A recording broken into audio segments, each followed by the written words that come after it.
Hello दोस्तों, कैसे हैं आप लोग? उम्मीद करता हूँ बहुत अच्छे होंगे। दोस्तों, we are continuing the speed revision of ancient history. ठीक है, हमने प्री हिस्ट्री और इंडस वैली सिविलाइजेशन देख लिया था। अभी हम लोग देखेंगे वैदिक पीरियड एंड लिटरेचर।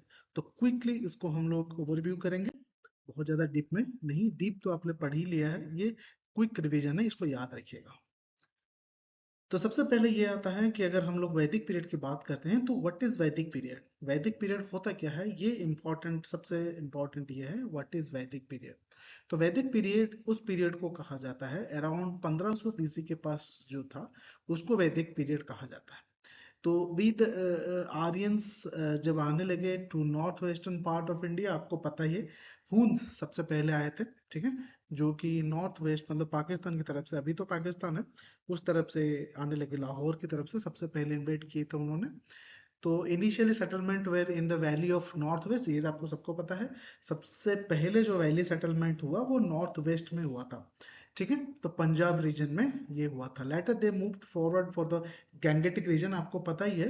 सबसे पहले सिविलाइजेशन का जो अवशेष अभी हमको आर्कियोलॉजिकली मिलता है वह नॉर्थ वेस्ट में है, करीब आपके जो अभी पाकिस्तान में है, मेहरागढ़ वगैरह वहां पे मिलता है। और सडनली वहां पे जब वैनिस हुआ, हमें सेकंड सिविलाइजेशन देखने को मिलता है गैंगेटिक रीजन में। ठीक है, तो Vedas compose during this time. जो वेदास थे, जो हमारे चार वेद हैं, आपको पता ही है, ऋग्वेद, यजुर्वेद, अथर्ववेद और सामवेद। ठीक है, ये जो वेदास है उसी समय कंपोज हुए थे, इस तरह से हमें पता चलता है। ठीक है, सो नेक्स्ट क्वेश्चन हमें ये आता है, हु वर आर्यंस। अभी हमने आर्यंस की बात की, जो कि 1500 बीसी के करीब नॉर्थ वेस्ट में उनका इन्वेड हुआ था। तो वो कौन थे? The Aryans were not a separate race but linguistic group of semi-nomadic pastoral people who spoke a common Indo-Aryan language और वैदिक संस्कृत। ठीक है, यहाँ पे कहा जाता है कि आर्यंस जो थे वो कि और नहीं थे। जो मैंने जो होन्स की बात की वो इन्वेडर्स थे, उसी तरफ से मैं रीजन समझाने के लिए नॉर्थ वेस्ट बात कर रहा हूँ। तो यहाँ पे ये कहता है कि जो आर्यंस है वो कहीं और से नहीं आए थे, वो हमारे संप्रदाय में जो उस समय वहां पे लोग बस रहे थे, बसवास कर रहे थे, तो उन्हीं में से जो संस्कृत, वैदिक संस्कृत बोलते थे, उन्हीं को आर्यंस कहा जाता था। तो समझ में आया? फिर से मैं रिपीट कर देता हूँ। तो they are not separate people came from outer side, ये कोई दूसरे लोग नहीं थे जो बाहर से आए, इन्वेड किए वगैरह। आर्यंस वो है जो उस समय वहां के बसवास करते हुए जन समुदाय थे, उनमें जो वैदिक संस्कृत बोलते थे, लिंग्विस्टिक ग्रुप जो वैदिक संस्कृत बोलते थे, उन्हीं को आर्यन कहा जाता था। जैसे कि अगर कोई बंगाली बोलते हैं उसको जो अगर कोई बंगाल का लैंग्वेज बोलते हैं तो उसको बंगाली कहते हैं। ठीक है, कोई उड़िया बोलता है उड़िया कहते हैं। कोई अगर हिंदी मतलब दूसरे लैंग्वेज के जैसे मलयालम बोलते हैं मलयाली कहते हैं। ठीक है, तो उसी तरह से आर्यंस उनको कहा जाता था जो वैदिक संस्कृत बोलते थे। ठीक है, तो ओरिजिनल होम क्या है आर्यंस की, अगर बात करें हम लोग, तो उनके ओरिजिनल होम्स कौन से हैं, कहाँ से आए, क्या किए। तो original home of Aryans has been controversial, ये कंट्रोवर्सी है, question, and hence there are several theories given by different scholars. देखिए, तो देखिए कई लोगों के कई सारे, देखिए जब कोई चीज का पुख्ता सबूत नहीं होता है तो उसमें क्या होता है, हमारे जो स्कॉलर्स होते हैं जो उसके बारे में रिसर्च करते हैं, तो उनके कई स्कॉलर्स की कई बातें होती है on the basis of the research they have done. ठीक है, तो कुछ स्कॉलर्स की अगर हम बात करें, सबसे पहले अगर हम मैक्स मुलर की बात करें, मैक्स मुलर कौन है? एक सेंट्रल एशियन थ्योरिस्ट है जो रिसर्च करते हैं। उनका कहना है original home of Aryans was the Russian steppes land and around the Caspian sea, Caspian के सी के आसपास रशियन ओरिजिन है, जो कि इंडिया में एंटर किए 1500 बीसी में, gradually migrate to different part of the Asia, Europe and enter India in 15 BC. ठीक है, उनका कहना है कि आर्यंस एक्चुअली इंडियन नहीं थे, जबकि हमने पिछले डेफिनेशन में देखा है कि they are the present people who use the Vedic Sanskrit language. ठीक है, उनको आर्यंस कहा जाता, बट ऐसा नहीं है। मैक्स मुलर का कहना है कि ये कैस्पियन सी के पास पास एक समुदाय है जो कि मतलब पूरी दुनिया में अलग अलग जगहों पे गया, तो इंडिया में भी आ गया 1500 बीसी में। बाल गंगाधर तिलक क्या कहते हैं, original home of Aryans are Arctic region. आपको पता ही है, हमारे अगर पृथ्वी को पूरा डिवाइड करें, एक आर्टिक आता है, अंटार्कटिक आता है, तो उनका कहना है ये आर्टिक रीजन के पीपल है। स्वामी दयानंद सरस्वती कहते हैं कि फेमस सत्यार्थ प्रकाश ये कहता है कि ओरिजिनल होम जो है वो आर्यंस के तिब्बत से है। ठीक है, हाउएवर, तो अलग अलग हिस्टोरियन के अलग अलग स्टोरीज हैं, अभी तक कोई कंफर्म नहीं है, बट इनके डेफिनेशन से यही पता चलता है कि they are not proper Indians, they are outsiders. Okay, चलिए एविडेंस क्या मिलता है, आर्यंस माइग्रेटर्स हैं, वो बाहर जाए हैं, उनके कुछ एविडेंस मिले हैं। ठीक है, बहुत ज्यादा एविडेंस नहीं मिले, इसीलिए पुख्ता कहना आर्यंस कहाँ से आए हैं, क्या किए हैं, वो असंभव है, बट वो लिमिटेड हमें कुछ आर्कियोलॉजी में मिलता है। Most important evidence this regard क्या है, बोघाजुकी tablet inscription found in eastern Turkey. The gods mentioned in this inscription are Indra, Varuna, Nasatya. ठीक है, तो टर्की में जो कि वोघास की नाम की एक जगह है, वहां पे कुछ इंस्क्रिप्शंस मिलते हैं, लिखी हुई चीजें मिलती है, जिसमें कुछ वर्ड्स जो हमारे हिंदू गॉड्स हैं, इंद्र है, वरुण है, नसत्य है। ठीक है, तो इस तरह से कुछ चीजें हमें देखने को मिलता है जो कि ऋग्वेद में है और वो रिफ्लेक्ट करता है। ठीक है, तो इसका मतलब इसके हिसाब से ये है, सॉरी, इसके हिसाब से आर्यंस माइग्रेट किए हैं, बाहर तक भी गए हैं, अलग अलग जगहों पे, और वहां पे भी उन्होंने अविशेष एविडेंस छोड़ा। ठीक है, there are also few similarities hymns of Rigveda and Avesta, sacred book of Zoroastrians. मतलब इनका कहना है कि कुछ ऋग्वेद के जो हिम्स, हिम्स का मतलब समझते हैं, हमारे यहाँ पे जो श्लोका के फॉर्म में होते हैं, ऋग्वेद के जो पंक्तियां हैं उसको हिम्स कहते हैं। ठीक है, ये भी देखने को, इसकी इसी से सिमिलर चीजें देखने को हमें मिला है दूसरी जगहों पे। Similarities make historians think that people might have from the same area. अगर देखिए, अगर मैं कहीं जाता हूँ, वहां पे कुछ इंग्लिश मतलब हिंदी में लिखता हूँ, कोई और कहीं से आता है वो हिंदी में लिखता है, तो इसका मतलब यही जानेगा ना, तो कि एक ऐसी जगह से दोनों ही आए हैं, या कुछ लोग ऐसे जगह से आए हैं जिनको हिंदी पता है, तो हिंदी ओरिजिन है, या हिंदुस्तान गए थे। ठीक है, हिंदी जहां बोला जाता है वहां से हो के आए हैं, तो इससे हिस्टोरियन को पता चलता है कि सिंगल ओरिजिन है।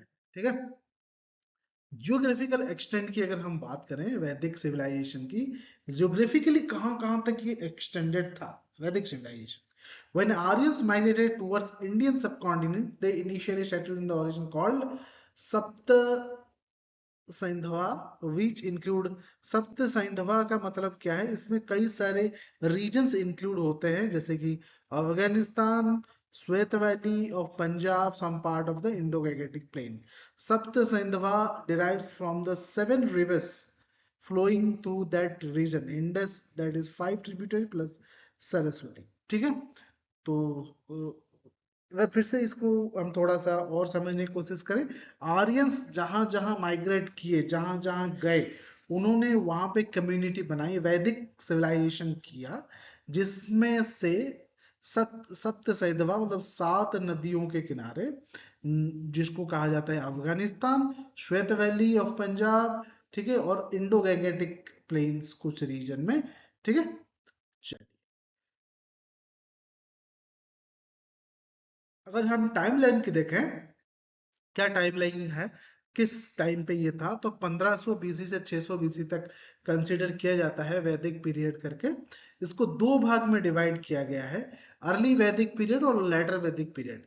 अर्ली वैदिक पीरियड में मतलब ऋग वैदिक पीरियड को कहा जाता है जनरली 1500 से 1000 बीसी तक। लेटर वैदिक एरिया 1000 से 600 बीसी तक को कहा जाता है। ठीक है, अभी हम लोग आगे देखेंगे कि वेदों के बारे में थोड़ा सा। तो वैदिक लिटरेचर मतलब क्या होता है, श्रुति। श्रुति लिटरली, वैदिक लिटर, देखिए वेद क्या है, वेद में श्रुतिज हैं, श्रुतिज मतलब छोटे छोटे पंक्तियां हैं। ठीक है, literal meaning is that which has been heard, shruti जो श्रवण किया जा सके, श्रवण से श्रुति आया है। ठीक है, इसको देखिए, हमारा जो पहले जो एजुकेशन सिस्टम था, जो गुरुकुल वाला प्रथा था, हमारे यहाँ में राइटिंग की प्रथा नहीं थी, हम लोग कुछ लिखते नहीं थे, all were verbally transmitted from one generation to another generation. ठीक है, तो हिंदू लिटरेचर जो सुन सुन के रखा जाता है उसको श्रुति कहा जाता है। ठीक है, ऑल फोर वेदास, ठीक है, ब्राह्मणास, अरण्यकास एंड उपनिषद जितने भी हमारे हैं सब श्रुति के फॉर्म में है। ठीक है, चलिए, स्मृति क्या होता है? स्मृति का मतलब होता है रिमेम्बर, स्मृति। ठीक है, जो याद रखा जाता है। ठीक है, याद रखना, किसी ने कुछ पढ़ा, कुछ सुना, श्रुति उनने सुना, अपने स्मृति में रखा, उसको लिखा, उसको स्मृति कहा जाता है। ठीक है, they are post Vedic classical Sanskrit literatures which are considered less authoritative than the shruti. They are सब, श्रुति क्या है? डायरेक्ट गुरु से आता है, जिसने लिखा है, जिसने बनाया है, जो साइंटिस्ट ने उसको निकाला है, उसी से आता है, उसको कहते हैं श्रुति। उसको जो जिसने सुना, अपने याद रखा, स्मृति में रखा, उसको कहा गया श्रुति। ठीक है, फिर उसके वो चार वेद बने हमारे, फिर वेदांग बने। ठीक है, फिर सात दर्शन बने, पुराण बने, उपनिषद बने, अगमास बने, उप अंगस बने। ठीक है, ये सब स्मृति लिटरेचर के अंदर आता है। वेदांगा, सात दर्शन, ठीक है, और ये सब स्मृति में आता है। स्मृति में लोगों ने जब श्रुति सुना, वेदों को सुना, उसमें से उन्होंने अपने हिसाब से कुछ याद रखा, अपने स्मृति में रखा और उसको लिखा, वो ये सब बने। ठीक है, नेक्स्ट हम देखते हैं वेदास के बारे में। ठीक है, जो श्रुतिज हैं। ठीक है, टर्म वेदास का, वेदा का लिटरली मीनिंग है ज्ञान। ठीक है, सुपीरियर नॉलेज और सुप्रीम नॉलेज और नॉलेज स्टोर हाउस, कुछ भी कह सकते हैं। ठीक है, वेदा का मतलब होता है knowledge. They are most secret करके, कुछ लोग कहते हैं वेदों को किसी ने लिखा नहीं, वो स्वयं प्रकट हुए हैं, ब्रह्मा जी से या विष्णु जी से, कुछ भी कहिए, बट मैं ये कहता हूँ किसी ने तो लिखाया होगा, लिखा ही होगा। Vedas are apaurusheya, not created by man but god gifted, अभी बोला मैंने, नित्य, एग्जिस्टिंग टिल इटर्निटी।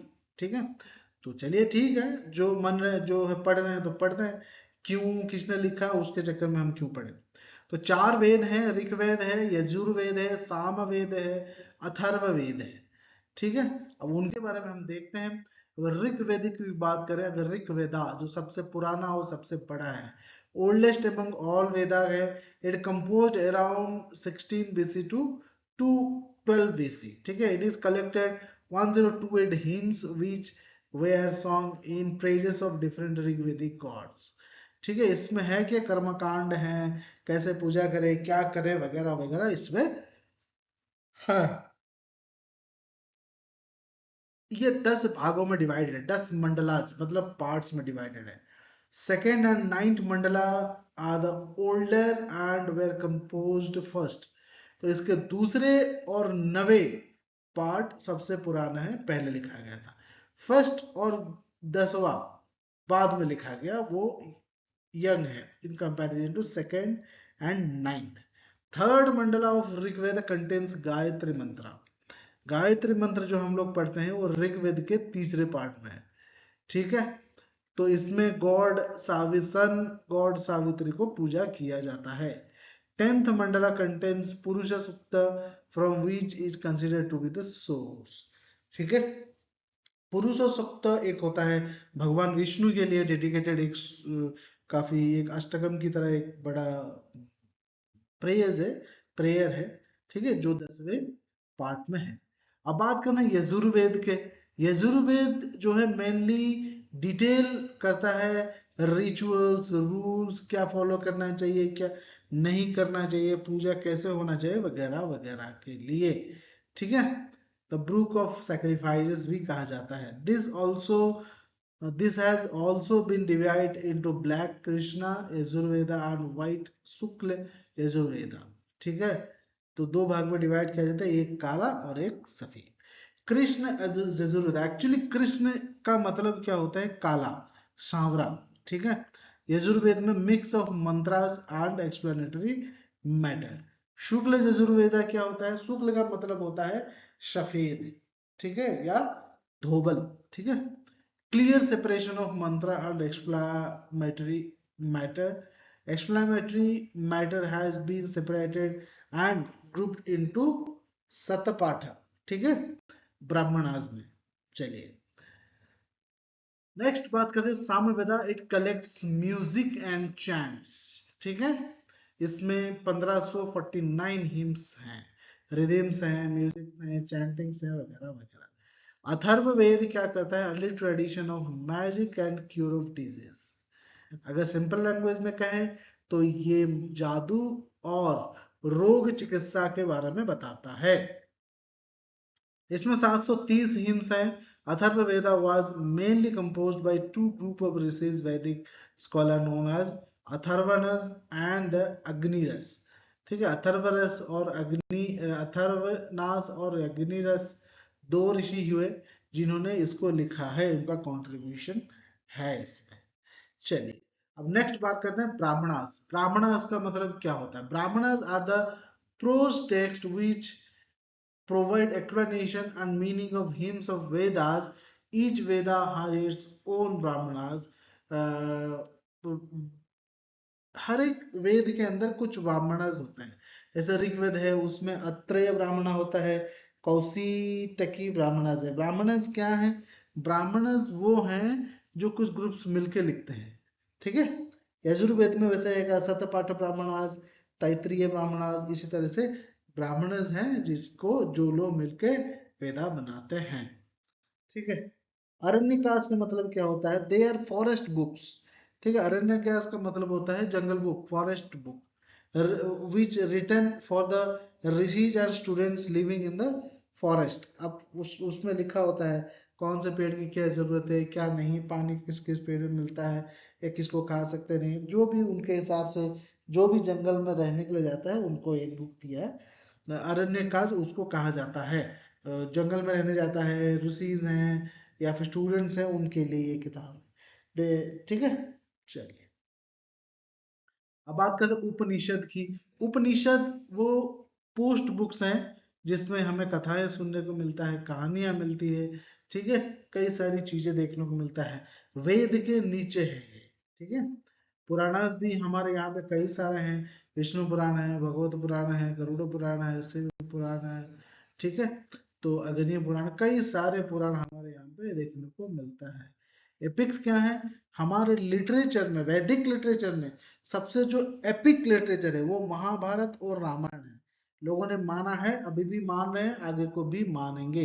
वेद अंगज मतलब वेद अंग का, वेद के कुछ अंग होते थे, हाथ पैर वेद के जो है वो 6 हैं।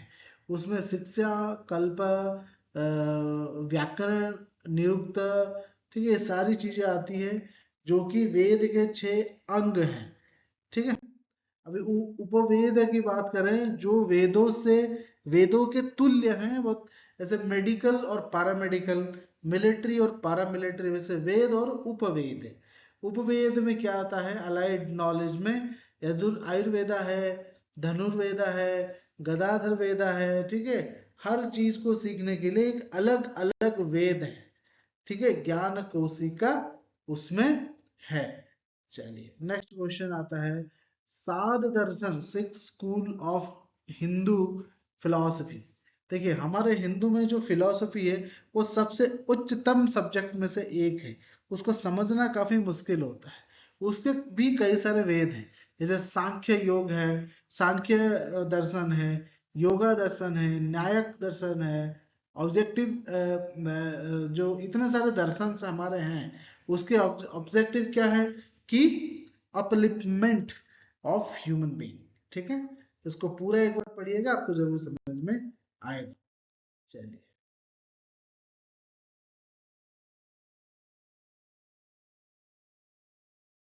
तो ये था दोस्तों वैदिक पीरियड, हमने देखा। इसको पॉज कर लीजिए या फिर स्क्रीनशॉट ले लीजिए, जरूर से पढ़िए, बहुत सारी चीजें आपको समझ में आएगी। अगर नहीं समझ में आता है कुछ भी आपको लगता है तो आप डायरेक्टली मुझसे कांटेक्ट कर सकते हैं। ठीक है, thank you very much. Channel को दोस्तों जरूर जरूर सप्लाई करिए, सब्सक्राइब करिए और लोगों के पास, अपने दोस्तों के पास इसको शेयर करिए ताकि कंटेंट सही मिले उनको। और कोचिंग की कोई ज़रूरत नहीं है, आप पढ़ सकते हैं। अगर कोई मटेरियल चाहिए आप मुझसे पूछ सकते हैं या मांग सकते हैं। ठीक है, थैंक यू वेरी मच। आज के लिए इतना ही। जय हिंद।